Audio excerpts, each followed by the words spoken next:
Going live. Bonsoir tout le monde. Good evening, everyone. And thank you to the keeners who are online first to join Minister Legacy and I for this live Ask Me Anything budget Q&A. Merci d'être ici, tout le monde qui sont le premier à joindre notre session de questions-réponses en ligne, de nous demander n'importe quelle question avec moi et le ministre Legacy. Ministre René, thank you for being with us. Merci d'être ici. Merci, Madame la Première Ministre. Thank you, Premier. I'm looking forward to the discussion for the next hour and glad to be here. J'ai bien hâte de voir ce qu'on va discuter ce soir dans la prochaine heure et je crois que ça va être très intéressant. Moi aussi, j'imagine qu'ils vont avoir de bonnes questions. Ceci, c'est la première fois qu'on a essayé de faire une session questions-réponses spécifiquement au sujet de notre budget. Alors, typiquement, je réponds à chaque question qui est soumise, mais cette fois, je vais choisir la question au sujet du budget. Oui, je suis surpris, moi aussi, Zach, qu'il n'y a pas encore de questions. And I'll repeat that in English. This is the first time we're doing a live Q&A with a specific topic of focus, and that is the budget that we tabled on Tuesday of this week. And so we would ask that the questions be focused on the budget, and we will be answering those questions in the order they come in. If there's a question that is not budget related, then we're gonna try to get to those budget questions because I've done a number of these before. The questions come in from all over the map and all over there's always too many to get through in an hour. We thought maybe giving it a focused topic might make it slightly more manageable. On va voir, ceci c'est la première fois d'avoir un focus et typiquement on voit que la question vient dans plusieurs sujets et on n'a jamais assez de temps pour vraiment répondre à chacun. Alors, on espère avec un sujet fixe qu'on aura la chance d'avoir une bonne discussion sur le budget. Et on a notre première question déjà. Alors, je vais commencer. Quelques mots qui étaient dans le post. On va répondre à vos questions dans la langue que vous les avez posées. We will answer your question in the language that you posted it. If you want that same question answered in another language, I shouldn't say another language, we can deliver in English or in French today. Those are the two languages available. Please ask the question in that other language because we won't be repeating every answer in both languages.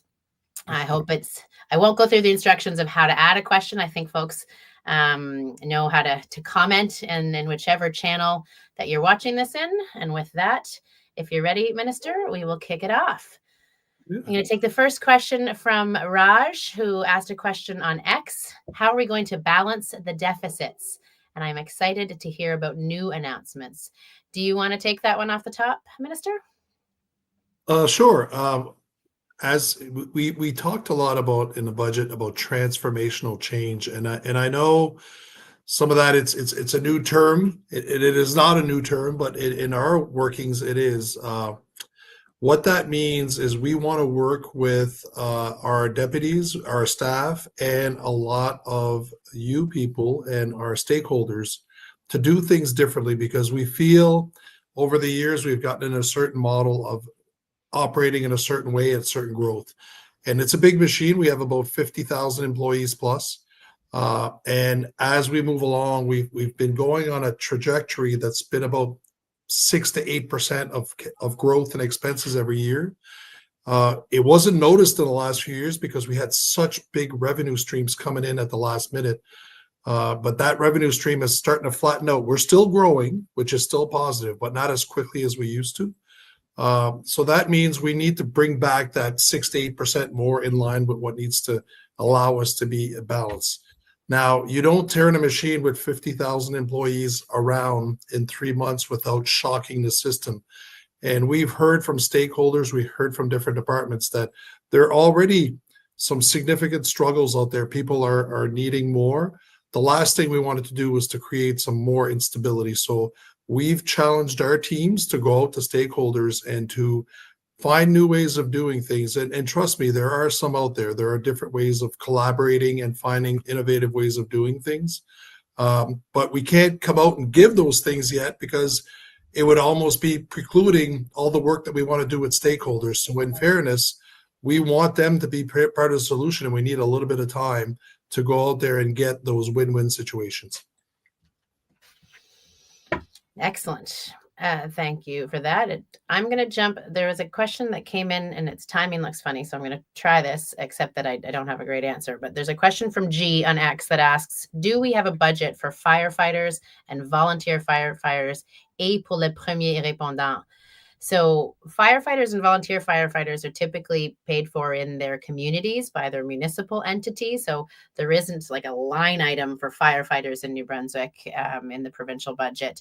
Les premiers répondants, ça c'est différent. On a un contrat avec Ambulance Nouveau-Brunswick pour les premiers répondants ambulanciers. Puis we have funds for is it the support for volunteer firefighters? There's like, I think, a training fund. It goes with like search and rescue funds.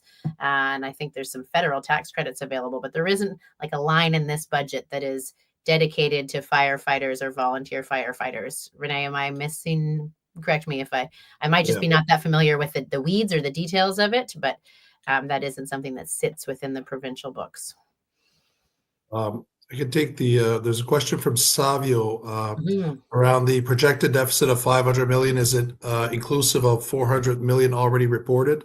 The 400 million already reported after Q3 of this year, 2025, we are projecting by the end of this year that we are going to have a $400 million deficit. What we presented Tuesday is for next year. It's for 25-26. So it's a new amount. That's what we're talking about. It's 2 different years. I know sometimes we kind of overlap. It gets a little confusing with all the numbers coming in, but those are 2 different amounts. The 400 million is what's going to be projected for the end of March, where the 500 is for next year. That's right. The 400 and 500 are annual figures versus something like debt that's accumulated year over year. Okay, so we're going to go to Sherry next, who asks, what's the plan for government subsidized housing? And not affordable, she says, but specifically subsidized. So appreciate that question, Sherry, because there were specific investments articulated in the budget for exactly that. One of the things we heard from folks was that the direct to tenant rental benefit, that's where government provides money to tenants to help subsidize the cost of apartments. We've increased that by by $21 million, $21.1 million, I think it, if I have the number exactly right. So that's going to allow us to support another 2,500 families or households in that direct to tenant benefit. We also are putting money into subsidized housing. So another $3.3 million into public housing stock, that's subsidized housing, to make sure that the units that aren't currently available get repaired and get managed so that they can actually be occupied by people who are waiting for subsidized housing. We have added another $4.6 million into the affordable rental housing program. I know you said specifically you don't want to hear affordable, you want to hear subsidized. So those 2 programs, $21 million for the direct to tenant benefit and $3 million into the subsidized housing stock. I'm going to go and just double check the line that is for the Instagram messages. And the first one that's come in there is from Kath, who asks, with the announcement of funding to support IVF, when will this come into place? That's a great question, Kath. Thank you for asking, because we have provided funding in this budget to increase the benefit to $10,000 for families who are undertaking a cycle, and that'll come into effect April 1st. So it's funded in the start of the next fiscal year. We're actually planning to make some improvements. Right now, it's designed as a rebate program. So you demonstrate the expenses and we rebate you the $10,000. We'd like to shift that so it's not a pay up front and get reimbursed model in the future. But this was the quickest way that we could get that platform commitment into place. And so that's going to be in place for April 1. I'm going to do one more from Instagram before I pop back. So this one's from Mr. Blake Gallant, who asks, was the $5,000 retention payment for New Brunswick nurses for 2025 left out of the budget? No, it wasn't left out of the budget, but apparently what it was left out of was the budget speech. And so I hope it's understandable that not every investment that is found in our $14 billion budget can be articulated in a speech, or else Minister Legacy would have been giving a very, very, very long speech in the Legislative Assembly. But the commitment to provide that second phase of the nurse retention and recognition bonus, that $5,000, is in the budget. That commitment still stands, and that will be delivered in the April-May timeframe, depending on whether you're with Vitalité or a long-term care facility or otherwise. Just on that aspect too, and I've had a few questions around the speech and what was in and what was not, and it is a high-level presentation of what we're doing. It is important because not everybody knows how the process works. There is going to be 80 hours of debate on the budget, so every single department is going to come in to committee in the legislature. It's called Budget Estimates Committee, and they will present their budget and be asked specific questions on a lot of programs. So for pretty much the whole month of April, a lot of those details are going to come out from the departments and from the ministers themselves. The next question that I have here, it's from Jan Landry, and it's from Facebook, and I'm not sure that I understand the question. It says, how can the SD emergency $200 one-time partial payment for a person in emergency be given an appointment for March 31st?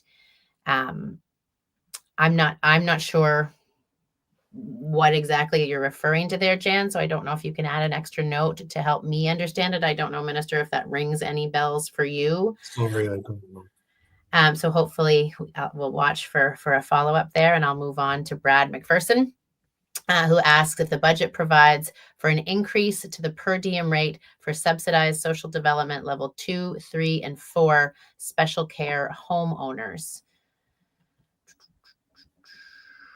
I'm just going to check because I believe, do you mean an increase to the wages of the workers in the special care homes? And this is in the contract between the special care facilities and social development. And if so, I do believe that there is a cost of living inflation increase. Although you say per diem rate, so that's the cost of the special care home can bill for the daily rate for the rooms that the services that they're providing. And so my understanding is that there's an increase of a cost of living increase that I think amounts to 2%. And René, unless you have more technical details, we'll make a note, Brad, to get you a more detailed answer on that. Okay, I'm going to look for some specific budget questions. The next one is Jean-Mance Roy. Allez-vous aider les personnes âgées de 65 ans et plus pour les appartements? Alors, la question que je vais essayer si je comprends, pour les appartements, est-ce que on a plusieurs choses pour aider avec le coût de logement, comme le plafonnement de loyer qu'on a mis en place de 3%. Ça, c'est une chose. On a des bénéfices pour des personnes âgées de 75 ans pour le vaccin contre est-ce que c'est le VRS, René? RSV, je me souviens pas comment on traduit ça. Mais est-ce que vous demandez pour quelque chose comme on a déjà parlé de logement qui est subventionné, des appartements publics? On a le bénéfice direct au loyer de 21 millions de dollars pour 2500 plus de familles. Je ne sais pas s'il y a d'autres choses, René, que tu sais qui sont disponibles pour je pense que plus en termes généraux, avec le ministre Hickey, ça va être... Parce que si c'est accès aux appartements, c'est sûr que la construction de plusieurs logements et d'ajouter au stock qu'on appelle va beaucoup aider. Mais je vous dirais aussi, comme député, puis je pense que la première ministre peut le dire, si vous avez de la difficulté vous-même ou que vous connaissez des gens, c'est important de contacter votre député. Souvent, on peut aider avec le développement social aux différentes organisations, avec Logement NB, pour vous appuyer dans vos efforts. Donc, gênez-vous pas d'appeler votre député. The next one, it's a bit of a comment, and it relates again to the need for subsidized housing that Gail mentions on Facebook. So we talked about in an earlier answer about the two investments that we've made in both subsidized housing stock and the direct-to-tenant benefit that is doled out, that has been increased significantly this year. That's made a significant difference that we found in helping people get housed and afford housing. I'm going to go back over to the Instagram stream for a moment because we have some questions over there. Bear says, Bear JPEG says, my name is Manny Travers. I'm tuning in from St. John. I was curious to know how the arts budget intends to be spent or dispersed. Ooh, okay, we're getting into a level of detail that is more than we have at this level. So there's a budget assigned to the Department of Tourism, Heritage, and Culture, and then they divide that into their groups of tourism and arts and music and film and archaeology and sport and other things. And there is a group of funds that actually, I believe, the Department of Tourism, Heritage, and Culture is looking at really refreshing. There's lots of different program streams that I think they're looking to aggregate into something that's a bit more flexible and combined. And I believe there's been additional money invested into both, getting the status of the artist project moving ahead. So I know that's one way that they're putting time and energy in the arts budget. There's been an increase in investment in the film side of the arts sector. What am I forgetting, Minister Legacy? There are other pieces in the arts portion of tourism, heritage, and culture that. Well, no, there's it's quite extensive. The department, so that fills up a lot of the and that is definitely one of the when we talk about transformational change, there's a lot of opportunity with arts. We know it's one of our big assets for tourism, to attract people to our province. We have very diverse culture, so there's opportunities there to have more discussions and see if we can't leverage even more in what we're being, in this potential fight that we have with our neighbors. Well, there's also the economic benefit. Folks sometimes overlook, because we love it so much, the fact that our artists and our musicians and our filmmakers and others are entrepreneurs who are building a livelihood and a business, and we actually export a lot of our artistic product from New Brunswick, and so it generates economic activity. And there was a small amount of new investment in the art sector, and I wish Minister Theriault was here to give you all of the details, because my sharp memory tells me that there was film investment and status of the artist investment and one other thing that I wish I could provide to you, Manny. So we'll find that, and I'll find a way to track you down and get you the details. Next question comes from Chloe. Chloe Delacy, I think. How much is the budget taking into account immigration? That's a really interesting question, because immigration affects us a couple different ways. The influx of people to New Brunswick over the last number of years was one of the reasons why there were higher than expected revenues for the province year over year. More people generally means more people consuming and generating income taxes and other things. And we've seen a significant scale back on immigration, both from federal government policy on things like international students and on the nominees that we are granted to bring into the province. Our nominee number was cut in half by the federal government, and the international student numbers were shrunk and capped. So that's one of the things that has contributed to the lower growth rate that we posted for this budget that goes into the revenue calculations. We do have funds on the expense side that we spend with immigrant serving organizations that help support some of the language training that's needed. Sometimes they're supporting with other services for newcomer families as they get settled in, settlement services, we call them. Many communities have a multicultural association or that kind of organization that receive some supporting funds from the provincial government to offer those services. So that is a piece of the government's budget, but unfortunately, it's not a piece that has grown this year. We haven't grown our investments significantly in the immigration services sector. And that's in part because we're seeing a real decline in the numbers of immigrants that the federal government policy is supporting for New Brunswick. I don't know if there's anything you want to add there, Minister Legacy. I think the other part of the equation that we've started to look at seriously, it is obviously frustrating with the numbers being shrunk on the federal side, but the other stat that we feel we do have control over and we can make some real serious effort is on the retention.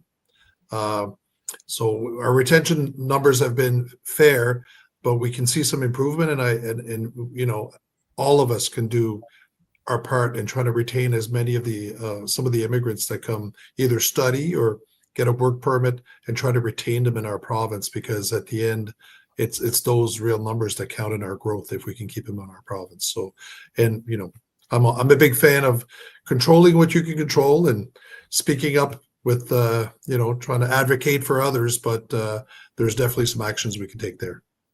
Mm-hmm. Okay, I'm going to go back to the questions that are coming in now from the X and Facebook stream. So Matt on X asks or flags that, speaking of budgets, his budget has been squeezed quite a bit due to the sharp increases to their NB power bill that seem to have happened since a smart meter was installed, and asking, what is the government doing to advocate on our behalf? And while that's a budget adjacent question, I'd like to answer it anyway, because what Matt is asking, I think, is what a lot of New Brunswickers are experiencing, is significantly higher NB power bills that we started noticing in January, when folks were seeing that their kilowatts seemed to have spiked, their bills had spiked, and it was more than you could account for from just referencing the rate increase or the weather.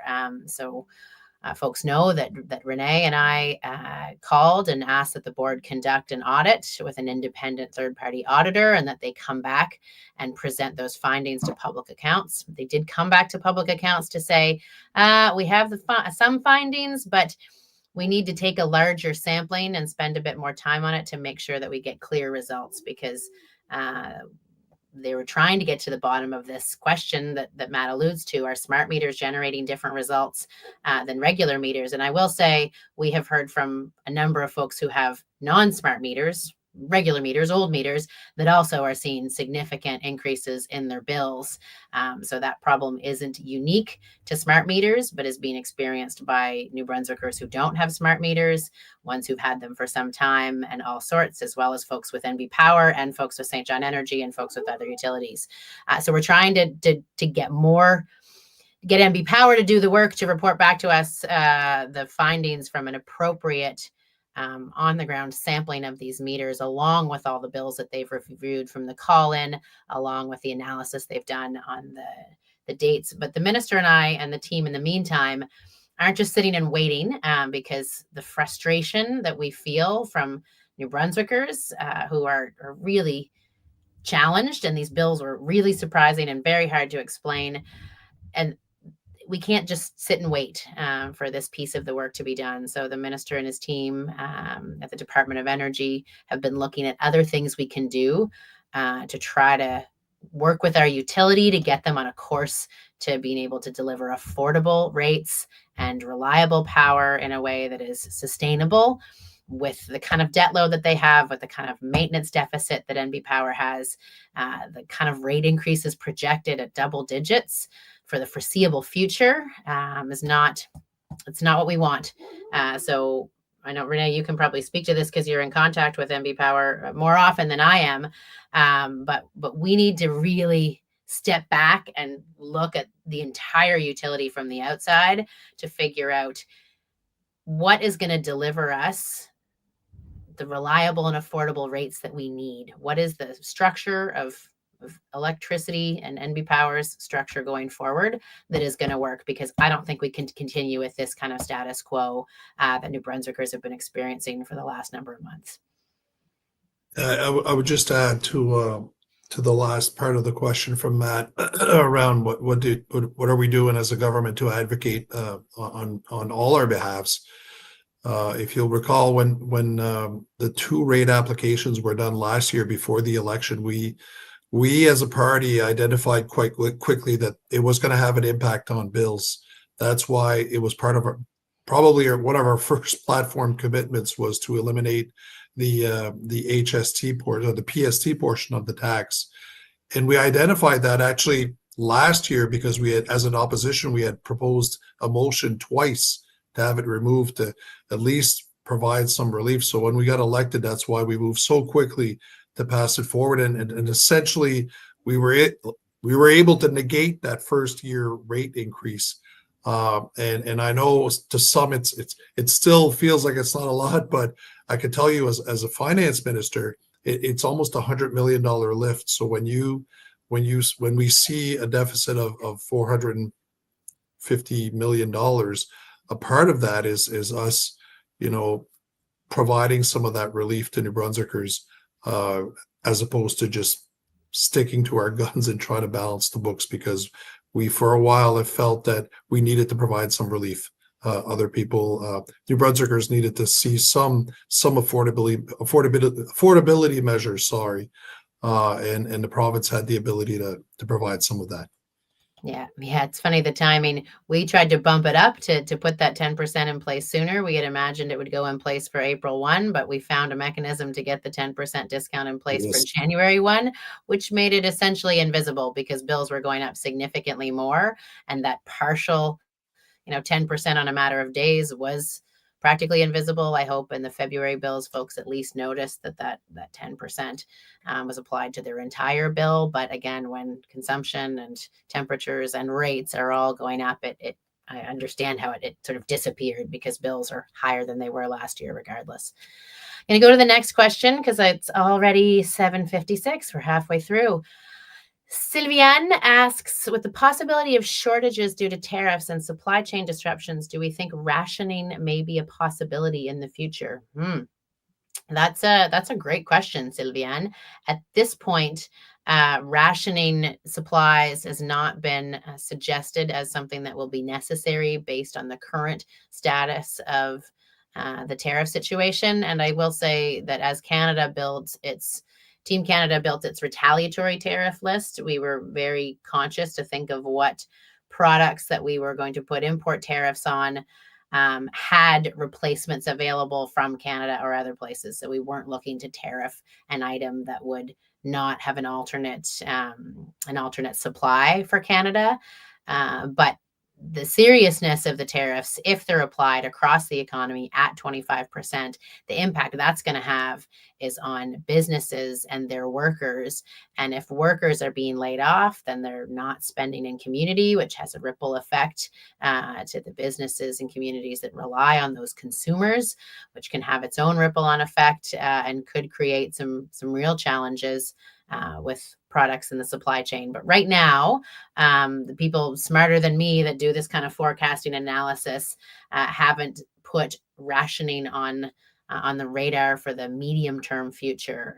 It's very hard to look in the long-term future right now because of the president's actions. The president seems to make a decision, then changes his mind every 24 or 48 hours. And so looking past the next few days and weeks has been challenging. And I will say, even after April 2nd, I know some of us have the sense that we'll learn what the deal is on April 2nd, and that'll be it, and we'll go from there. But I don't know that I will be able to sleep peacefully on April 3rd or 4th with the trust that whatever is put in place is going to be stable. And if it is something close to a broad tariff across our economy, we're not going to want it to be stable anyway. We're going to want to get rid of it. And the team is working really hard to create both the relationships and the awareness in the U.S. that these are inflation-causing tariffs and they increase prices in the U.S. and they hurt jobs in the U.S. And that is not what the president wants. So we're seeing more and more businesses get vocal in America, letting the White House and others know what kind of economic impact and market impact the tariffs are having. I'm going to go. If I could just, on that question, because I find it a really interesting question. On the supply chain disruptions, where we're integrated so much with the U.S., there could be some impact that we could. Where I find it interesting is on the consumer aspect. We as a country are trying to find new markets to diversify our customer base. but we are also a pretty good consumer. So we may see some new products from other countries than the States, because we were understanding that tariffs are not just a Canada thing or a Mexico thing. They're being applied to across the world, Europe. And so we may just see a shift in how we consume, and we may be building some stronger relationships because of that, because we are a very good consumer country. It's a strength that we have. So there's two questions that are similar, one from Instagram and one from Facebook. So I'm going to try to pair them up. We have Metaverse in Reverse coming. I guess I said Facebook, but I think it's actually X that the question is coming from. And now I've lost it in my stream. There it is. From the outside looking in, it looks like there's plans and actions happening around teacher recruitment. However, there's not really been anything announced about concrete steps relating to teacher recruitment, not speaking of things that cost a lot, maybe more creative ways to provide something to veteran teachers currently in the system. So we are going to be, I think, making an announcement or sharing information next week about plans for teacher recruitment. And in this budget specifically, there's $16.4 million dedicated to making sure that we have teachers in our classroom. There's a $4 million budget specifically for retention of teachers and the recruitment of teachers. And so I know there was a related question from Ali Gillis asking about specific funding for teachers already in education, and people who have to new teachers that have to work multiple jobs to make ends meet. So there is a retention budget, and we've invested $4 million more in that retention and recruitment.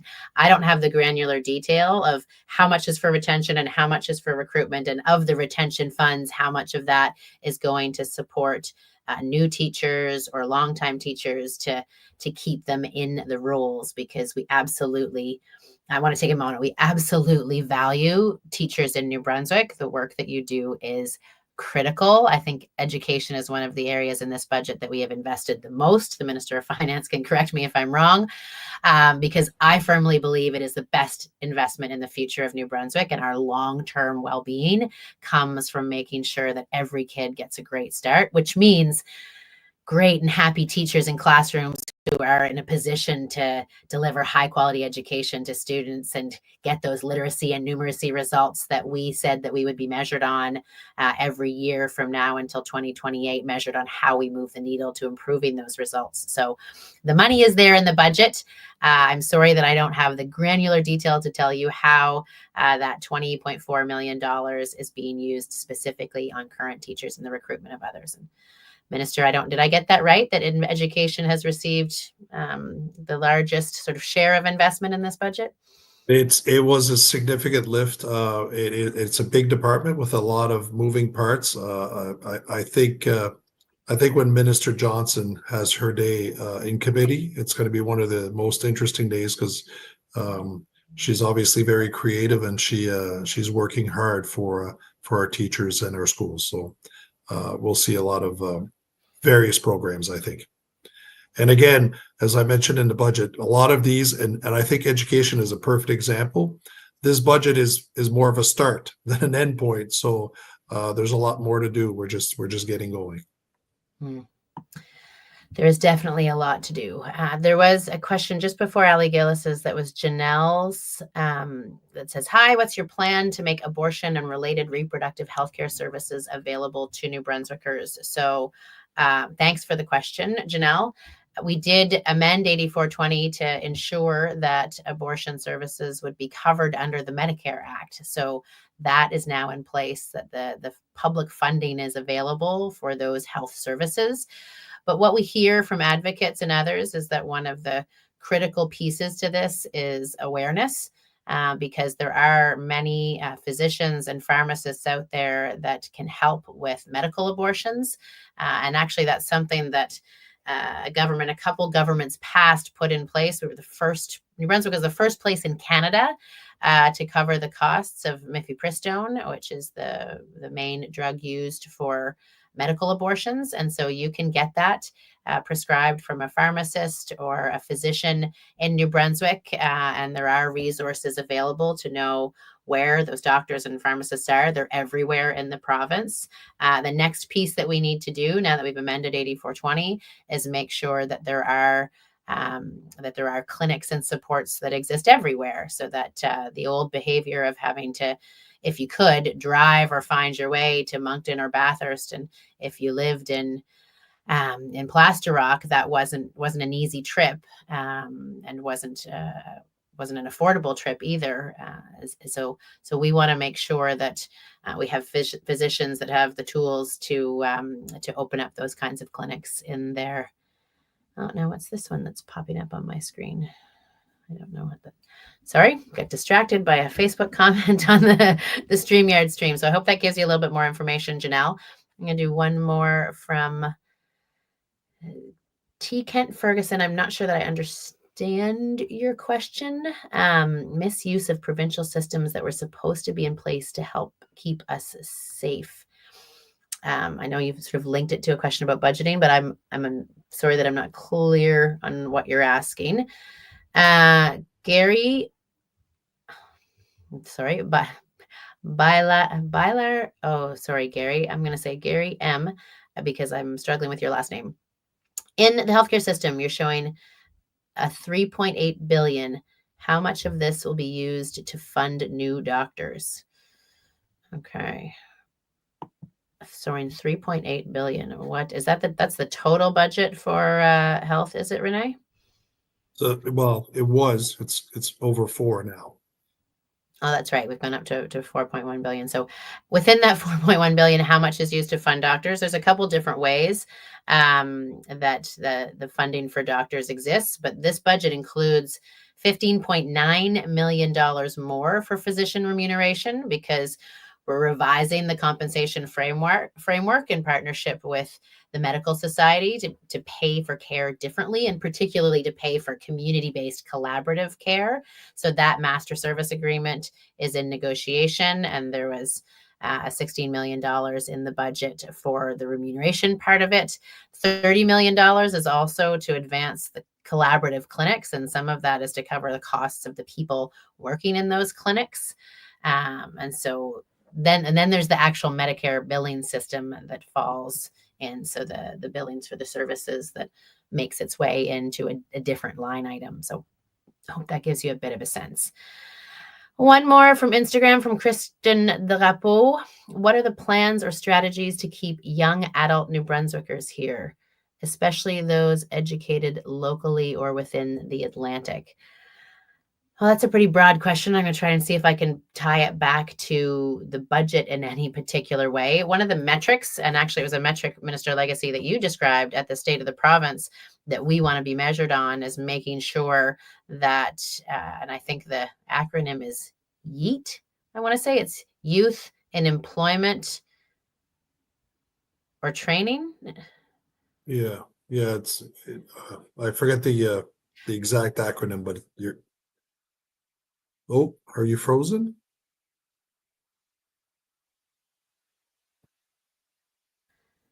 I don't know if my internet just died, but we measure the percentage of the population between, I think it's 19 and 24 or 19 and 29. There's a definition for the age range.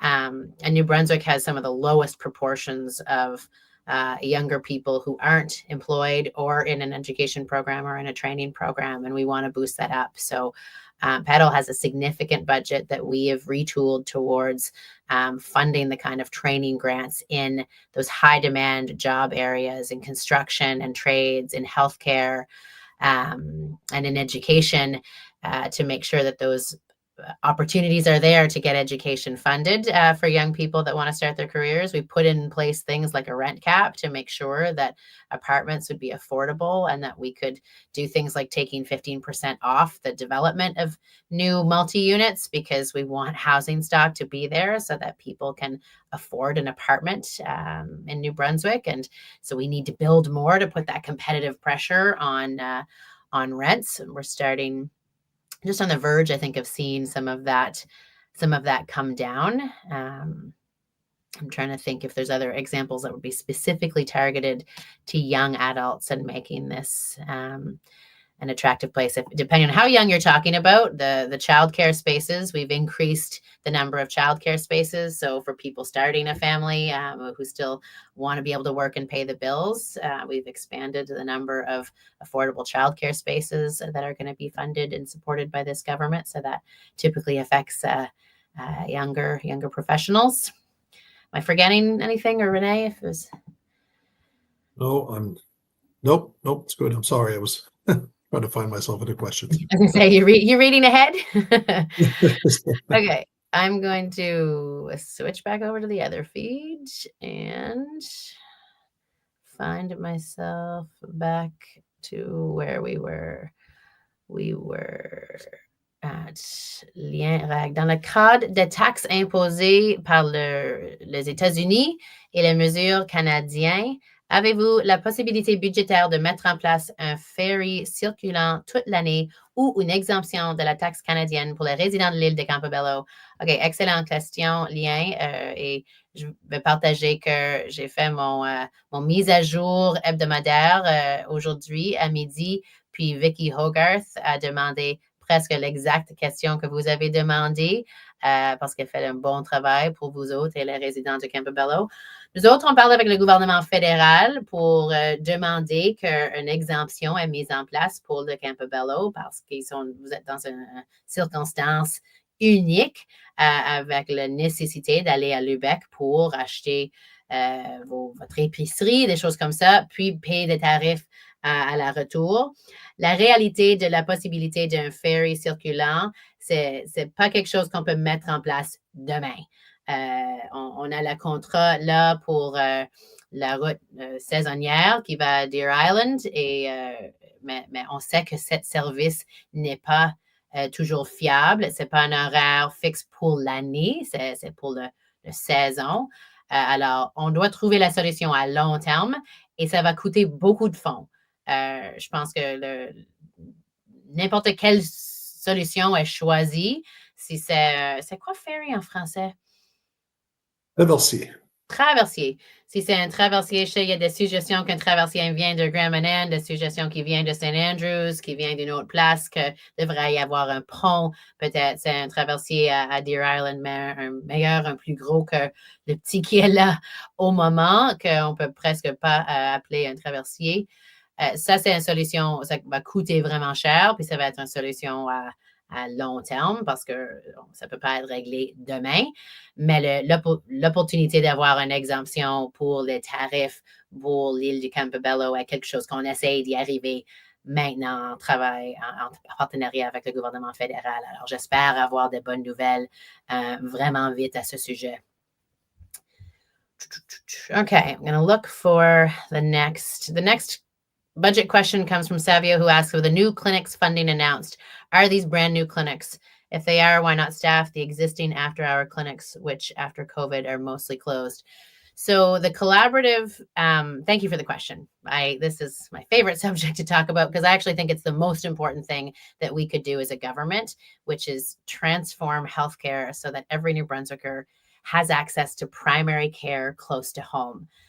Really, one of the bases for this budget that Renee and the team have built is that if we can change how we deliver some of these major government services and deliver more things up front and upstream, then we can reduce the overall cost to deliver those services. So if New Brunswickers have preventative primary health care in their community, that should prevent people from showing up at the ER, from ending up extremely sick, from having to be admitted to hospital for a longer term stay. We want to reduce the expensive end of healthcare, which is that hospital, that tertiary high acuity care. And we want to deliver more preventative and primary care in community with folks that are there and your neighbors and know you well. But these clinics are going to look a little different everywhere. So in some cases, these are absolutely existing clinics. We're taking, family doctors that have said they're ready to jump into group practice and they want to do it within either their existing space or maybe a space that exists next door. We're not building bricks and mortar brand new clinics from the ground up and, in an empty lot. That was part of our frustration with the previous approach, is that government was taking a bit of a bricks and mortar approach where they were RFPing with DTI and Horizon. And we all know how long a government RFP takes when you have to take it to market and then pick your builder. And then it was taking years to get even one clinic built, right? They promised 4 collaborative clinics, one of them here in my backyard in Fredericton, one in Sussex, one in Sackville, I think one up in Campbellton, 4 of those. And the one in Fredericton is still not open, and they promised it in 2022, I think it was, or 2021. So it's taking years to get done. We're looking at, in many cases, but in every case, existing spaces, existing people where we can add a couple more people, and maybe it's an LPN or an RN or an administrative support or a mental health counselor, and team up physicians who want to work together, get that economy of scale. In some cases, municipalities have identified space they have available. The private sector has identified space they have available. So we're not putting a lot of money into bricks and mortar or renovations. The money is going into the model, the support services, and the technology to get the most efficiency out of every bit of human capital that we have. So with our existing doctors and nurses, we can serve more patients. And then we're also adding physicians and healthcare professionals to the system, because every time we add a new one, if it's net new, then we're gaining, in some cases, 2,000, 3,000, maybe 4,000 or 5,000 more patients served if we bring them into a collaborative and team-based practice. We're seeing that. I was at a clinic in Moncton the other day where they have a team of a couple physicians and a lot of LPNs and RNs, and they're serving 5,000 patients, and they have room for more. And they're just looking to pick up more appointments from the HealthLink system. So the other thing that we're doing, because you make a good point about existing after-hour clinics, and I know I'm talking a long time on this one, and so I'll try and wrap it up, but I really think this is the most important thing for our province, is to reassure New Brunswickers that our government is going to deliver them. Sorry, I've got a screaming kid that just totally distracted me. That is going to deliver healthcare they can count on in their community. So if your parent or your kid is sick, then you can show up at 7 a.m. or 7 p.m., right? Getting into those after hours areas. So a piece of the work we're doing with the Medical Society with the Master Services Agreement includes hours of coverage when folks are open and what we're paying for those hours. Because the other challenge we had with after hours care was it was paid at a lesser rate. And so there weren't a lot of people who wanted to do an extra hour of work for less money than they were getting for regular office visits and times. And so that's another reason why the after hours clinics closed, is because the economics stopped making sense.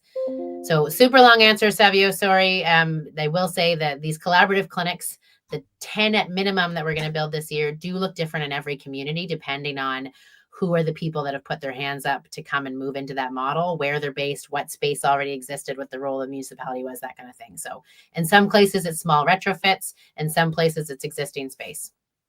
I hope that gets at what you want, because now it's 8:17, and Minister, we are down to about 13 minutes left. And so I am going to see if I can find, there's a lot of Heron Bay folks on here. I can see Tammy and Ryan. I'm talking about the need for affordable housing and space in their units. So that's great to see the community dialogue here. Mary Coxon on Facebook asks, can you explain why you canceled the pharmacy program? So I'm glad the question is there. I anticipate some of these kind of questions are going to come in question period tomorrow. So I appreciate having the opportunity to clarify. We didn't actually cancel the pharmacy program. There was a pilot in place that was running until February, and then the pilot term ended. And so a report was done, because that was part of the pilot. When the 6 pharmacies came on board, they said, this is how we want you to measure us. These are the results that we're striving to achieve with this pilot. And they leveraged the group at UNB, the IRDT group, to help analyze the success of the pilot and produce a report. And the pharmacists that all signed on to do this said, we'll sign on to do this with the government paying for the cost of the prescription, I'll say, or that gets paid through its normal route, and we will take on the diagnosing and the assessment ourselves. And so the report was done, and it showed some benefits, certainly high patient satisfaction, high pharmacist satisfaction. The targets that were set by the pharmacists at the outset of the pilot weren't met. And so IRDT determined that the goals of the pilot weren't met. And so that was part of what contributed to the original decision not to extend the pilot or to renew it. The other piece was a change in that the pharmacists now wanted to continue doing the service, but wanted the services paid, which makes sense. You'd want to get paid for the time you're spending doing the diagnosis and assessment. But it wasn't as simple as just continue what we're doing, because there was a request to be funded for those services and funded for the pilot. And I do want to take a minute to differentiate that we've been expanding the scope of what pharmacists can do in New Brunswick for many governments now. And this is not a backtrack on those 13 new services that pharmacists are able to do in New Brunswick. This was a Strep A pilot with 4 other chronic diseases that were included for those 6 pharmacies. We want to expand the role of pharmacists in New Brunswick. We want to maximize the use of their scope, and we want to integrate them into our primary care solution. But we have been since the pilot expired and wasn't renewed or expanded, we were continuing to have conversations with the pharmacists to negotiate expansion of scope and other things. But we've heard some really great feedback from the community who use the service and from pharmacists who use the service. So we've decided to take a second look at this and to look even more deeply at the feedback from IRDT, what goals that hadn't been met in terms of the relief that we expected to see the pilot to deliver to ERs. Doesn't mean that there wasn't other benefits that just weren't the ones that the pilot was setting out to manage. So we want to use every professional possible to deliver healthcare to New Brunswickers. And I agree that it seems very counterintuitive to say these folks who were delivering these healthcare services in your community, we're going to stop doing that at a time when we need more places where we can get healthcare from more people. So we're going to look at it and continue talking with the pharmacists, because the goal is expand their scope, make sure that New Brunswickers can get great care from people they know close to home, and see if this one there might be a different way forward on that particular pharmacy care program related to Strep A and those 4 chronic diseases that were included in the pilot. I probably just ate up almost all of the time remaining. So let me see. Have you been doing a scroll through, René? Did you see any kind of... J'en ai une. Ouais, Jean-Claude Robichaud apporte une suggestion. J'aime ça. Moi, je serais d'accord pour que les routes à 4 voies soient payantes pour les personnes qui les utilisent, puis il faut en finir avec celle de Miramichi. Justement, Jean-Claude, c'est une des avenues qu'on garde pour ajouter des revenus. On sait que depuis qu'il y avait eu une discussion des routes payantes au début des années 2000, il y a eu beaucoup d'avancements dans la technologie. Justement, on était en Nouvelle-Écosse quelques semaines passées, puis on voyait qu'il y a un pont payant, mais tous les habitants qui avaient leur licence de Nouvelle-Écosse traversaient sans payer. Donc, c'était vraiment ceux qui venaient visiter ou les véhicules commerciaux qui utilisaient la route pour leurs affaires, qui avaient payé le pont payant. On sait que le Nouveau-Brunswick est une province qui rejoint plusieurs différentes régions et qu'il y a plusieurs non-résidents qui utilisent nos routes. C'est juste une question de vérifier que le coût d'avoir le service va apporter des revenus, qu'il y aura assez de revenus pour payer les coûts. Donc, il y a une étude à faire sur cet élément-là. Et pour la route Miramichi, je peux vous confirmer que le ministre Chiasson travaille très fort avec son équipe. C'est une préoccupation surtout pour les gens du Nord. Il n'y a pas grande façon dans le Nord-Est de se rendre dans le Sud sans passer à travers de Miramichi. Donc, puis ça affecte toute la population du Nord-Est. Donc, je sais que c'est une préoccupation de son département puis qu'il travaille très fort pour trouver des solutions rapidement. Excellent. Merci, René. Je pense qu'il y a quelques-unes des questions qu'on peut répondre vraiment vite. So, je vais essayer. There's a couple of questions here that I think we might be able to get through quite quickly. So, I'm going to attempt that, a little bit of rapid fire in our last 6 minutes here. Terry Calvert on Instagram asked if there's an increase for home care workers. So, Terry, I believe there's a cost of living 2% increase built in for the home care and human services workers in that sector. There's a question specifically about the $614 million settlement from the tobacco industry, how that money is going to be used and why you're not seeing it in the budget. You're not seeing it in the budget because there's been an appeal on that case. And so because it's under legal question, finance is not prepared. Well, and we won't receive funds until that appeal is over. And so until it is a done deal that those funds are going to be transferred, then we will put them into our budget. From what we understand, the first $147 million tranche or so would be applied to last year's budgets, and then the remaining funds will be spread out over a 20-year period, and they will be booked once the results of the lawsuit is known and once we have a sense for how those will be divvied up. So because there wasn't certainty or any guarantee on that revenue, they weren't applied to the budget this year. Here, I see there's a question from Raj, I believe is Jadav.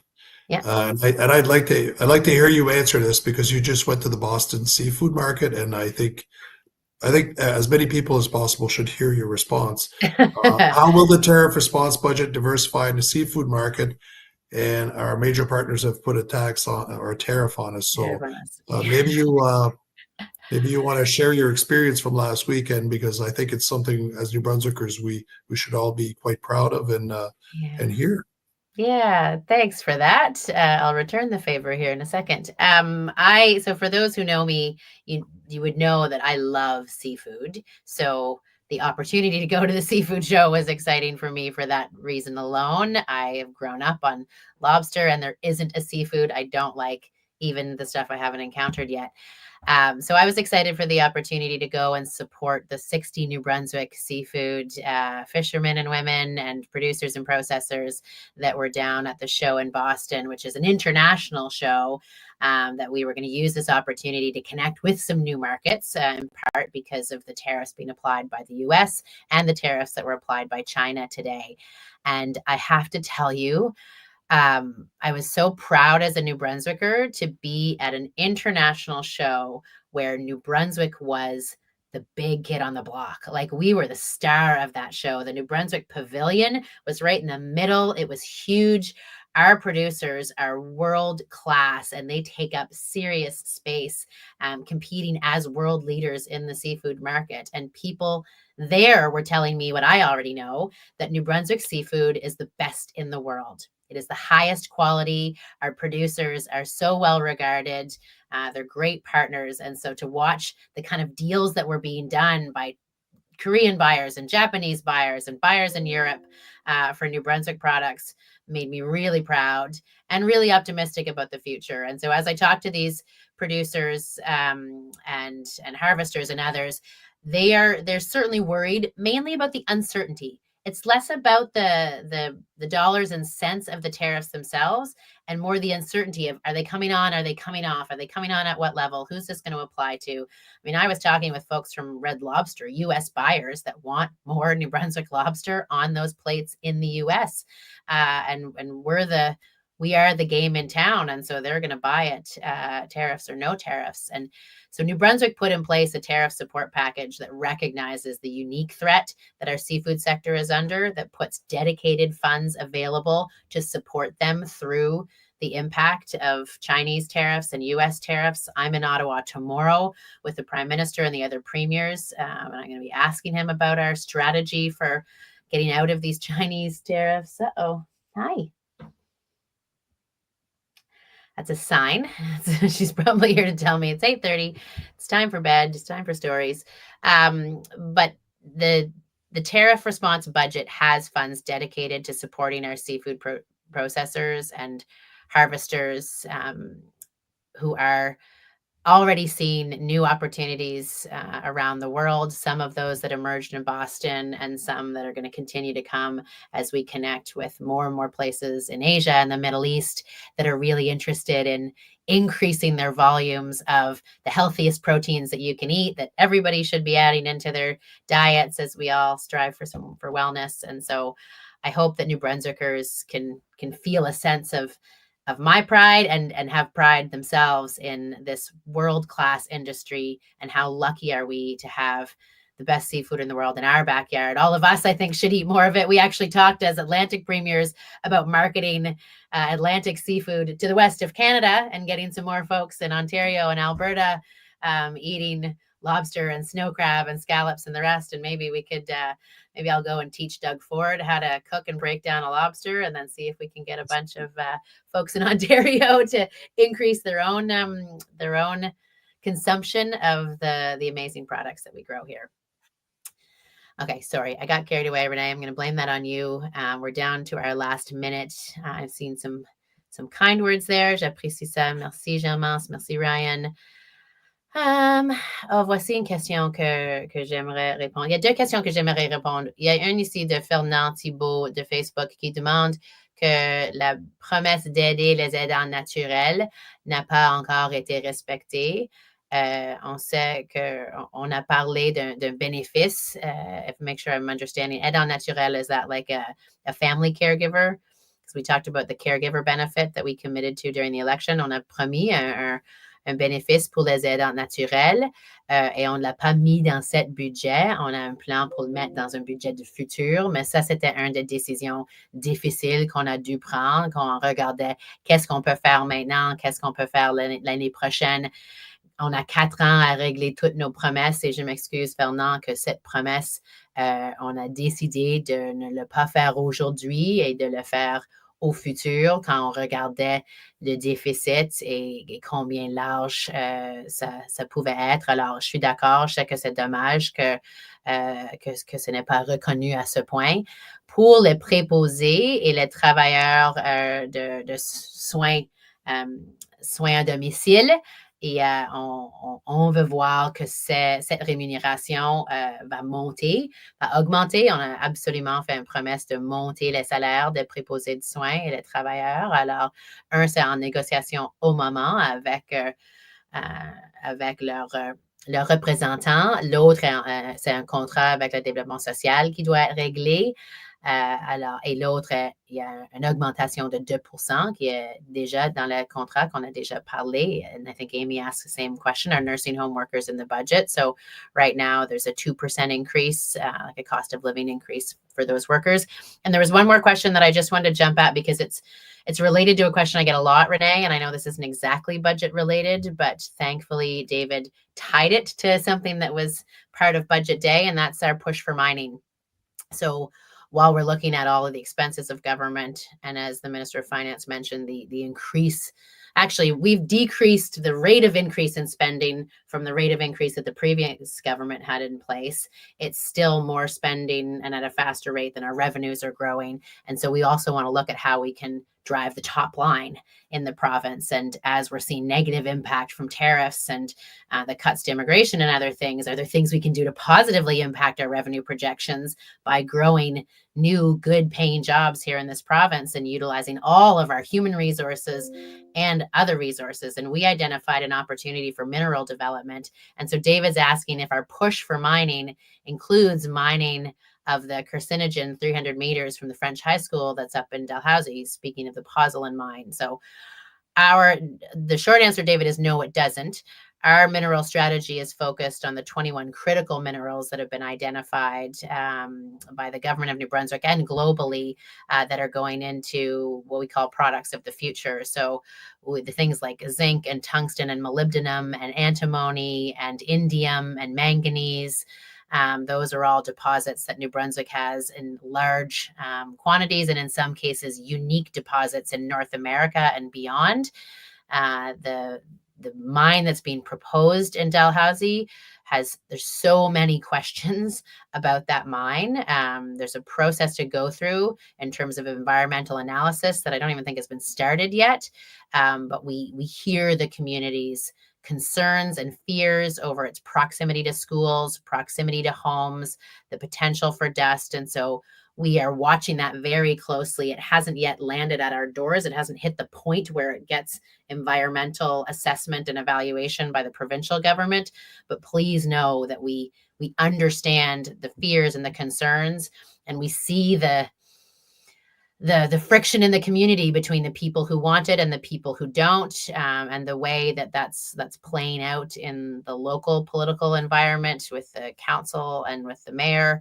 And so we are listening and learning and watching very closely what happens there, because it does appear to be a very challenging location it's a very urban location to undertake a mining operation. So that is not part of the mining strategy that we're talking about. We're talking about very specific deposits of critical minerals that are in high value around the world, because those minerals go into solar panels and they go into computer screens and some of the technology that we need to advance a greener environment. And so if we want more solar panels, we need the material that goes into them, and we have that here in New Brunswick. So I'm excited about that opportunity to drive new economic activity in our province that will help counteract maybe the negative impact of this tariffs and the threat of tariffs, and increase opportunities for New Brunswickers to have good paying jobs here. So that was the last one I wanted to tackle. I don't know about you, Minister, if you saw any others that you want to jump on quickly before we wrap this up at 8:35.